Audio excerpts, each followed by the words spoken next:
आनंदाच्या या डोहामध्ये काही आनंदाचे तरंग निर्माण करता येतील का मी पाहतो. खूप छान वातावरण झालेलं आहे. असं वाटत होतं की तिथेच हरिओम म्हणून आपण आजच्या कार्यक्रमाचा समारोप करावा. दीदी धन्यवाद. आपले अध्यक्ष आणि माझे ज्येष्ठ मित्र शेख सर, आपले VN सर, या ठिकाणी असलेले संतोष कुलकर्णी, माझे मित्र अभय देशपांडे, बहनजी सुनंदा दीदीजी, सरोज राजेजी आणि त्याच्यानंतर त्यांच्या 3 कन्या, त्यांचे जावई बापू आणि त्यांची नात राजू आणि आपण सगळे. खरं तर हा प्रकाशन समारंभ नसून एक सुरेखाचा उत्सव आहे. हा कौटुंबिक उत्सव आहे, पण एका अर्थानं आपल्या सगळ्यांच्या घरांमध्ये असलेल्या ज्या वेगवेगळ्या रूपात स्त्रिया आहेत त्या सगळ्या स्त्रियांचा हा सन्मान आहे समजा. कारण जरी आजच्या या समारंभामध्ये सरोज राजे यांच्या जीवनाचा आपण सन्मान करत असलो तरी त्यांच्या पिढीतल्या अनेक स्त्रियांनी जवळजवळ तेच आयुष्य जगलेलं आहे. त्याच प्रकारचं नाटक, त्याच प्रकारचा त्रास, त्याच प्रकारचा दुस्वास, तशाच प्रकारचा छळ आणि शिक्षण घ्यायचं म्हटल्यानंतर त्याच्यामध्ये अनंत अडचणी, समाज काय म्हणेल अशा नावाखाली स्वतःच आपल्या घरातल्या स्त्रियांचा होणारा जाच, हे सगळं जे आहे ते त्या पिढीने पाहिलेलं आहे. त्यामुळे तुमची जी कथा आहे ती मला खरं तर माझ्या आईचीच कथा वाटते किंवा आमच्या सगळ्या मित्रांच्या आईची कथा वाटते. खरं तर हा नारी शक्तीचा आज सन्मान आहे का. आणि गंमत अशी आहे याच्यामध्ये की आपल्याकडे आपण अष्टनायिका असं म्हणतो. इथे पण मला अष्टनायिका दिसतात. आजी ही पहिल्या पिढीतली, म्हणजे या पुस्तकाच्या प्रमाणे जर गेलो आपण तर आजी ही पहिल्या पिढीतली नायिका, त्याच्यानंतर मुक्ता, गीता आणि अक्का ह्या तिघी दुसऱ्या पिढीतल्या नायिका, आणि सुप्रिया, स्मिता आणि शैलजा ह्या त्या पुढच्या पिढीतल्या. तुम्ही म्हणाले 7च झाले, 8वी आमची रुजुला आहे. त्या अष्टनायिकांचा हा सत्कार आहे. एका अर्थानं समग्र स्त्रीत्वाचा सत्कार आहे सन्मान. हा एका अर्थानं परिवर्तनाचा आणि स्थित्यंतराचा आणि युगांतराचाही सत्कार. कारण जे माझी आई जगली ते मी नाही जगलो. तो त्रास मला झाला नाही किंवा माझ्या बहिणीला तितका झाला नाही असं नाही आहे.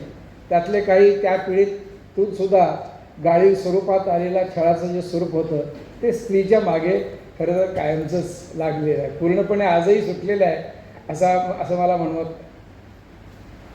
राष्ट्रीय मानवाधिकार कार्यालयामध्ये आयोगामध्ये काम करताना आमच्या नेहमी असं लक्षात येतं की भारतामधील स्त्रियांच्यावरती होणारा जो अत्याचार आहे त्याच्यावरती बरेच देश टीका करतात. पण आम्ही हेही पाहिलं की जगातले जे प्रगत राष्ट्र आहेत, उदाहरणार्थ स्वित्झर्लंड, ह्या जगातल्या सगळ्यात दरडोई भरपूर उत्पन्न असणाऱ्या देशातसुद्धा स्त्रिया आणि पुरुष यांचे पगार समान नाही. आणि हे आम्ही त्यांना सांगितलं की तुमच्या देशामध्ये सुद्धा समानता आहे. तुम्ही आमच्या खूप आधी स्वतंत्र झालात, पण याचा अर्थ स्त्री पुरुष समानता जी आहे ती आजही सार्वत्रिक पद्धतीने सगळीकडे दिसतं अशातला भाग नाही. मला असंख्य अशा कहाण्या माहिती आहेत आजच्या काळातल्या आपल्या सुशिक्षित समाजातल्या जिथं स्त्रियांचा वेगवेगळ्या कारणांनी छळ, असंही असा छळ त्यांच्यावरती संशय घेतला जातो, त्यांना अडवलं जातं, त्यांना थांबवलं जातं. आणि सोशल मीडियाचा प्रसार म्हणजे एका अर्थानं तंत्रज्ञानाचं लोकशाहीकरण असं आपण म्हणतो, पण त्याला लागलेला जो शाप आहे त्या शापामधून सुद्धा स्त्रीचा छळ जो आहे तो सुटलेला नाही आहे. ही वस्तुस्थिती. ज्या पद्धतीनं प्रगतिशील स्त्रियांचं ट्रोलिंग आज समाज माध्यमावरती होतं तेही फार चिंताजनक आहे. आणि मुख्य म्हणजे समोरासमोर असेल तर निदान समाज आपली भाषा काय आहे याचं भान ठेवतो. सोशल माध्यमावर, सामाजिक माध्यमावरती ते भानही आज नाही. असं मला हे सांगायचं आहे की हे पुस्तक वाचनीय आहे वेगवेगळ्या अर्थांनी. त्याच्यामध्ये काही दोष आहेत. उदाहरणार्थ मला वाटलं की खूपच सुभाषितं तुम्ही वापरलेली आहेत, पण ठीक आहे. त्याच्यामध्ये बहुतेक सगळी आध्यात्मिक आणि पारमार्थिक अशा प्रकारची सुभाषितं आहेत.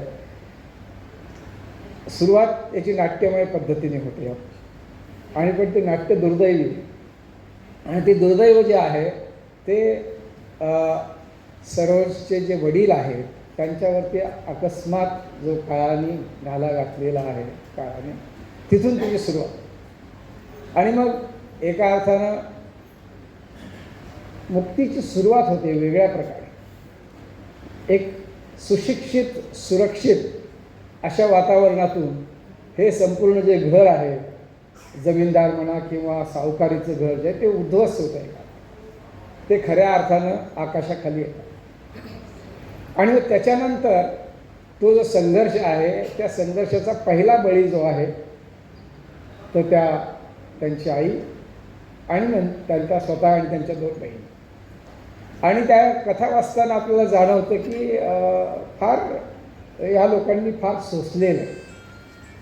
आणि मग त्याच्यानंतर जे मिळालं ते गाळीव अर्कातून, कारण अनुभवासारखा शिक्षक नाही असं म्हणतात ना, तर त्या अनुभवातून मिळालं जे शिक्षण आहे त्याच्यातूनही अतिशय संपन्न, अतिशय प्रगल्भ आणि अतिशय सशक्त अशी पुढची 3री पिढी तयार झाली.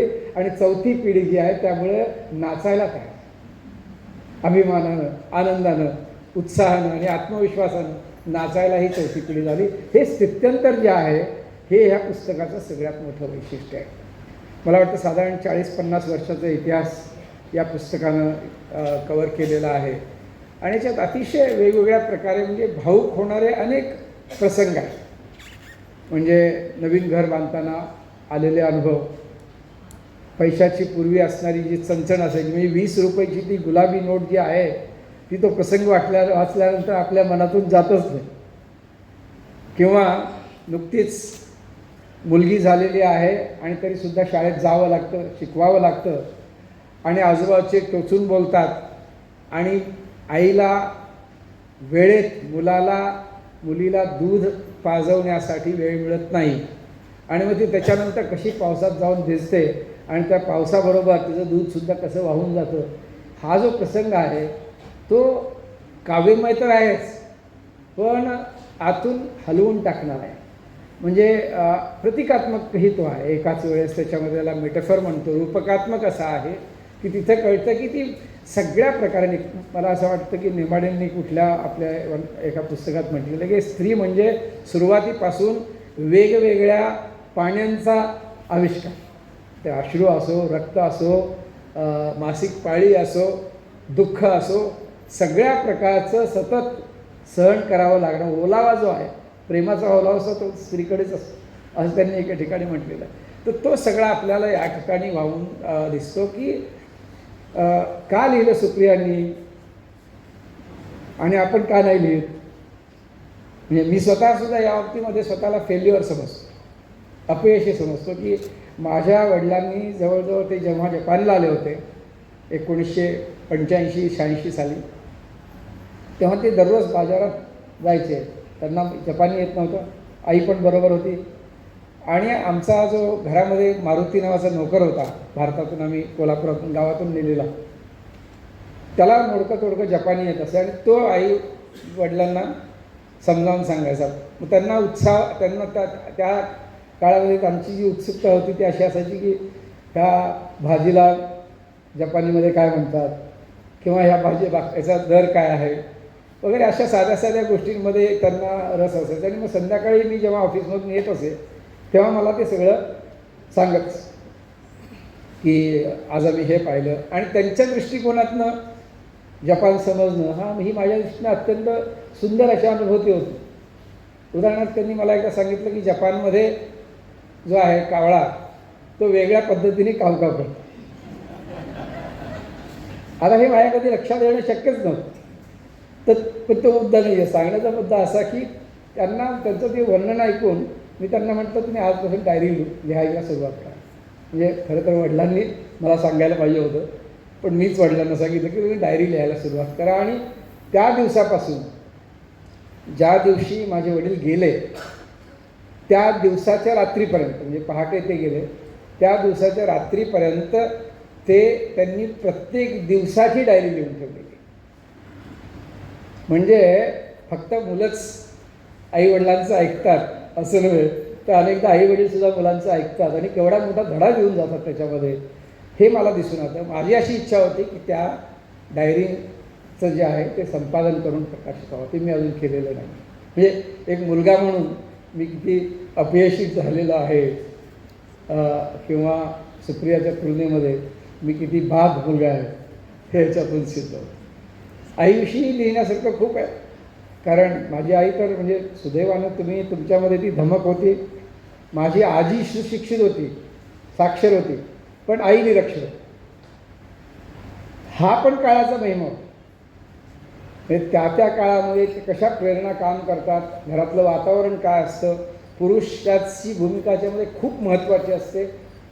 पण त्याच्यानंतर चित्र बदललं आणि त्याच्यानंतरच्या आमच्या पिढीतली जी मुलं मुली आहेत ती सगळी मोठ्या प्रमाणात शिकली, वेगवेगळ्या, आता त्यांची मुलं वेगवेगळ्या देशात गेली, सगळ्या जगभर. आता माझं तर असं आहे, सुदैव म्हणायचं की दुर्दैव म्हणायचं याचं मी अजून काही ठरवलेलं नाही आहे. पण एक मुलगा आफ्रिकन खंडामध्ये आहे, एक मुलगा अमेरिकन खंडामध्ये आहे आणि एक मुलगी युरोप खंडामध्ये आहे आणि आम्ही आईबाप जे आहोत ते आम्ही भारतामध्ये आहोत, चौथ्या खंडात.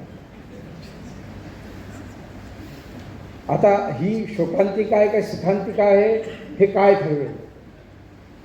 पण या पुस्तकामधून येणारं जे चित्र आहे त्या चित्रामध्ये आणि आज होणाऱ्या वास्तवातल्या बदलामधला जो अंतर आहे तो हा आहे की पुढच्या पिढीमध्ये परिवार, समाज आणि वेगवेगळ्या अर्थानं सामाजिक घटक जे आहेत ते विघटित होत चाललेले आहेत. तुम्ही म्हणालात मगाशी की कोरोनामध्ये सगळ्यात दुर्दैवाची गोष्ट कुठली होती, तर आपण एकमेकांना स्पर्श करू शकत नाही, आपण एकमेकांना मिठी मारू शकत नाही. पण कुटुंब, भारतीय कुटुंब हे आजही बऱ्यापैकी टिकून आहे. विदेशामध्ये खूप ज्याला आपण म्हणतो भौतिक संपन्नता आलेली आहे, ही वस्तुस्थिती आहे. आणि त्यांनी काही म्हणजे त्याचं वाईट केला असं मी म्हणत नाही किंवा वाईट गोष्ट आहे ते असं म्हणत नाही, पण त्या भौतिकतेचा एक अपरिहार्य भाग म्हणून व्यक्तिवाद जो आहे तो प्रचंड मोठा झाला. आणि त्यामुळे सामूहिक कल्याण, त्या सामूहिक कल्याणापेक्षा व्यक्तीचं आनंद म्हणण्यापेक्षा ज्याला प्लेजर म्हणतो, फक्त सुख ओरबडून खायची, ही एक नवीन देणगी जी आहे त्या तंत्रज्ञानानं आपल्या सगळ्यांना दिलेली आहे. आणि त्यातून परिवार जे आहेत ते विघटित होत चाललेले आहेत. मुलं आणि आईवडील एकत्र राहत नाहीत. आम्ही लहानपणी 20 लोकांच्या घरामध्ये राहिलो, त्यामुळं नाती कळतात, समस्या काय असतात ते कळतात, त्या कशा सोडवायच्या, आपले जे भावनिक प्रश्न असतात ते आपोआप कसे सोडवले जातात हे आम्ही पाहिलेलं आहे. भाऊ बहीण याच्यातलं नातं, भाऊ भाऊ यांच्यातलं नातं, आई मुलगी यांच्यातलं नातं, आई मुलगी याच्यातलं नात्यासारखं दुसरं नातं नाही बरं, हे मी सांगू शकतो. कारण मी पाहिलं लहानपणापासून. मी जेव्हा आमच्या लहानपणी ही एक प्रथा होती की उन्हाळ्याची सुट्टी आली की झुकझुक झुकझुक आगीन गाडी आणि मग मामाच्या गावाला जाऊया, हे ठरलेलं असायचं. आणि मग तिथे एक महिनाभर राहिलं की आपल्याला निश्चितच एक नवीन ड्रेस मिळायचा, एक खाकी चड्डी, एक पांढरा शर्ट निश्चितच मिळायचं. तुम्ही म्हणता ते बरोबर, चप्पल कोणीच घालत नव्हतं, त्यामुळे आम्हीही घालत नव्हतो. तर आम्ही एकदम आनंदात असायचो, कारण आंबे खायचे, हे खायचं. आणि परत येताना मी नेहमी पाहायचो की आमची आजी, म्हणजे आईची आई आणि आई दोघे गळ्यावरून पडायचे जोरजोरात. मला कळायचंच नाही कारण. पण जे ते ट्रान्समिशन होत असणार त्या मिठीमध्ये ते फक्त एक आई आणि मुलगीच जाणू शकते. आजही मी ते पाहतो. माझी बहीण जी आहे ती माझ्या आईबरोबर तशाच पद्धतीने व्यवहार करते. मी म्हटलं रडण्यासारखं आहे काय, आपण सगळं आहे आपल्याकडे. पण ते ट्रान्समिशन फक्त दुःखाचं नसतं. आत्तापर्यंत जे आपण जगलो त्याच्यामधलं जे अंतर आहे त्याच्यामध्ये तू माहेरी गेलीस, तू सासरी गेलीस, तू इकडे गेलीस, तिकडे गेलीस, त्याच्यानंतर भेट झाली. हे मधलं अंतर जे आहे त्यातली प्रत्येक गोष्ट तुम्ही एकमेकांना नाही सांगू शकत. त्यामुळे दोन वायरी जशा एकमेकांना मिटल्यानंतर ट्रान्समिट करतात, तशा पद्धतीने भावभावनांचं एक आदान प्रदान होतं आणि त्याच्यामध्ये प्रचंड सुख असतं. हे जे सुख आहे, जे तुम्हाला कुटुंबामध्ये वेगवेगळ्या पद्धतीने मिळालं, छळही झाला, त्रासही झाला, अडचणी प्रचंड आल्या, स्वतःला तुम्हाला आल्या, मुलींना शिकवताना आल्या, पण एकमेकांचा स्नेह पण लागला. ही मोठी देणगी जी आहे ती हळूहळू समाजातून नष्ट होत चाललेली आहे. ही वस्तुस्थिती आहे. मुलांना ती अशी थोडीफार जरी डोळे उघडून इकडे तिकडे बघायला लागली की त्यांच्या हातात स्क्रीन दिला जातो आणि तो स्क्रीन जो आहे तो आई वडील आणि मुलं बाळं यांच्यामध्ये डायव्हर्स घडवतो. एका वेगळ्याच भावनिक पातळीवरती ते निघून जातात आणि मग त्याच्यानंतर ते रिट्रीव्ह करणं किंवा ते परत घेणं हे फार कठीण. आणि हे वेगवेगळे प्रसंग याच्यातून ज्या आत्मीयतेनं हे पुस्तक लिहिलेलं आहे एका कन्येनं आपल्या आईसाठी, याला फक्त ऐसी कळवळ्याची रीती तरी लाभावी न प्रीती असंच तुकारामांचे शब्द आहे. ते त्याच्यासाठी मला असं वाटतं की फार फार उपयुक्त आहे. त्याच्यामधले एकापेक्षा एक प्रसंग अनेक असे जे आहेत ते सांगण्यासारखे आहेत, पण सगळं सांगितलं तर पुस्तक कोणी घेणार नाही. त्यामुळे हे पुस्तक तुम्ही जरूर विकत घ्या. याच्यामध्ये अर्थातच सामाजिक संदर्भ आहेत, आर्थिक संबंध आहेत. उदाहरणार्थ मगाशी मी जेव्हा म्हणालो माझ्या वडिलांची मी डायरी पाहिली तर साधारण त्याच्यामध्ये 20 वर्षाचे शेतातल्या मजुरांचे दर काय आहेत त्याचं उत्कृष्ट चित्रण मिळतं. आज अमुक गड्याला इतके पैसे दिले, तुम्ही पहिल्या वर्षी पाहिलं आणि शेवटच्या वर्षी पाहिलं, त्यातल्या अंतरावरून तुम्हाला त्या भागातली एका अर्थानं एक आर्थिक स्थित्यंतर काय आहे हे कळू शकतं. आणि त्यांच्या नोंदी ज्या आहेत त्या विद्वत्तापूर्ण नाही आहेत, पण त्यांची निरीक्षणं जी आहेत ती आपोआप विद्वत्ता देऊन जातात आपल्याला. कारण ते आपण सलगपणे जेव्हा पाहतो तेव्हा त्यातले आपल्याला बदल जाणवतात. सगळ्या प्रवासाचं विषय त्यांनी लिहिलेला आहे. तर मला असं वाटतं की वेगवेगळ्या अर्थानं ही एका अर्थानं ह्या कुटुंबाच्या 3 पिढ्यांचा हा दस्तावेज. आपल्याकडे दस्तावेजाला फारसा आपण महत्त्व देतो. डॉक्युमेंटेशन नावाचा जो प्रकार आहे तो नसल्यामुळे आपण अनेक युद्ध हरलेलो आहोत. उदाहरणार्थ पानिपत हरल्यानंतर त्याचं मराठी माणसाने कधी त्या काळामध्ये विवेचन केलं नाही. युद्ध आपण का हरलो? थंडीमुळे हरलो की बाजारपुंगी बरोबर घेऊन गेलो म्हणून हरलो, की युद्धामध्ये आपल्याकडे शस्त्रास्त्र कमी पडली म्हणून हरलो, की आपली प्रत्यक्षात रणनीती चुकली म्हणून हरलो? याचं एक समग्र चित्रण आपल्या लोकांनी किंवा त्याचं अनालिसिस केलं नाही. त्याचं नुकसान परत 1857मध्ये झालं असं मला वाटतं. लढले मराठीच तिथेसुद्धा. नानासाहेब पेशवे असोत, तात्या टोपे असोत, झाशीची राणी असोत, हे सगळे मराठी रक्त होतं. पण असं असूनसुद्धा आपण हरलो याचं कारण दस्तावेजीकरण नाही आहे. उद्या रुजुलाच्या मुलामुलींनी म्हटलं की आमचे आजोबा पंजोबा कशा प्रकारचे जगायचे किंवा त्यांच्या काळामध्ये समाजव्यवस्था काय होती, कुटुंब व्यवस्था काय होती, नातेसंबंध कसे असत. मग तुम्ही टेलिग्राफीविषयी बोलला, नातेसंबंध कसे आहे ते कळणारच नाही. बहुतेकांना आता एखादं बाळ असतं, ते लाडकं बाळ असतं. त्या बाळाला इथून पुढे त्याच्या पुढच्या बाळाला जे आहे मावशी म्हणजे काय कळणार नाही, आत्या म्हणजे काय कळणार नाही, मामा म्हणजे काय कळणार नाही, काका म्हणजे काय कळणार नाही. हे कुठं जाणार आहे हे सध्या आपल्याला आर्टिफिशियल इंटेलिजन्समधून कळतं की माणूस हा माणूस न राहता मशीन माणूस बनेल आणि त्याला सांगेल की बाबा तू ॲप आहेस, मी खरा मी खरी जिवंत व्यक्ती मी आहे, असं सांगण्याचं आता युग आलेलं आहे. वेगवेगळ्या प्रकारे तुमच्याबरोबर सिरी बोलते, तुमच्याबरोबर अलेक्सा बोलते आणि प्रत्येक ॲपमध्ये एक बाई किंवा एक पुरुष लपलेला आहे. तो तुम्हाला मार्गदर्शन करतो आणि प्रत्येक वेळी विचारतो की how can I help you, इंग्रजीतून ते पण, आणि आपण त्याला बळी पडतो. याच्यामध्ये संस्काराचा भाग आहे, संस्कार बदलतात कसे त्याचाही भाग आहे. शिक्षण कसं बदलतं, म्हणजे आईच्या तुलनेने सगळी मुलं किती सुविध झालं याचं वर्णन आहे. तर एकंदरीत अतिशय वाचनीय असं हे पुस्तक आहे.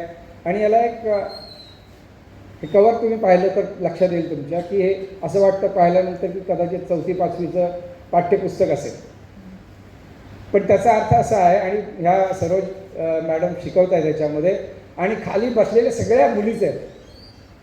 हे येणारं युग जे आहे ते पुरुषांचं नाही आहे सुदैवाने, पण तुमच्याकडून अपेक्षा मोठ्या आहेत. ज्या पद्धतीने आम्ही वागलो स्त्रियांशी, तसे तुम्ही भविष्यात पुरुषांशी वागणार नाही अशी सगळी अपेक्षा करतो. आजकाल त्याही तक्रार आहे, पुरुष मुक्ती अभियान म्हणून मी काहीतरी ऐकलं होतं. तो विनोदाचा भाग जरी सोडला तरी मला असं वाटतं की 10,000 वर्ष पुरुषांनी राज्य केलेलं आहे.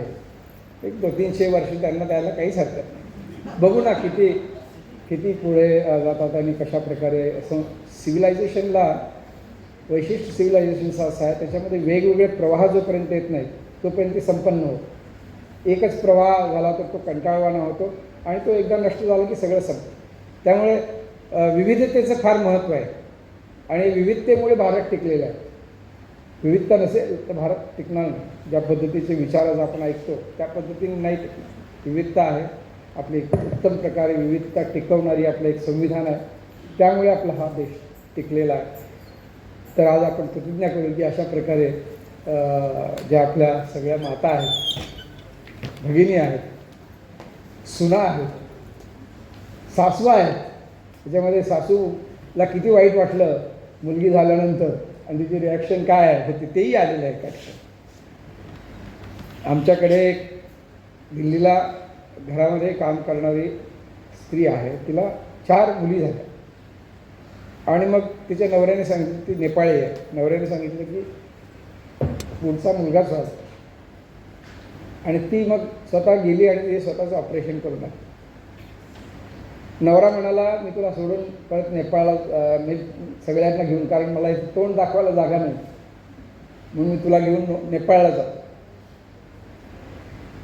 तर ती आमच्याकडे आली. तर तिला आम्ही सांगितलं तुला आम्ही जन्मभर सांभाळू, तुझ्या मुलींना पण नोकऱ्या लावू, पण जायचं नाही असं तू निर्णय घेतलास तर आम्हाला आमचा तुला पाठिंबा. ती म्हणाली मला पण तेच पाहिजे, मी जाणार नाही अशा नवऱ्याबरोबर की जो मला फक्त मुलगा होत नाही म्हणून माझ्यापासून मला घेऊन इथून परत नेपाळला जातो. ही वस्तुस्थिती आहे आजच्या काळात. आणि शिकलेला नवरा, शिकलेली बायको, शिकलेली मेळ आणि शिकलेल्या मुली. तर हे बदलण्याची आवश्यकता आहे. समानता हाच त्याच्यावरती उपाय आहे.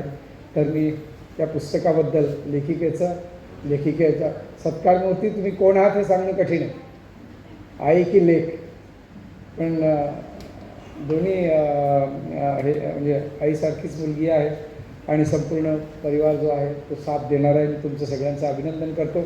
आपण सगळ्यांनी पुस्तक विकत घेऊन वाचावं असंही अभिवादन करतो, कारण आजकाल पुस्तकाला वाईट दिवस आले. तो वेगळा चर्चेचा आणि संभाषणाचा विषय आहे.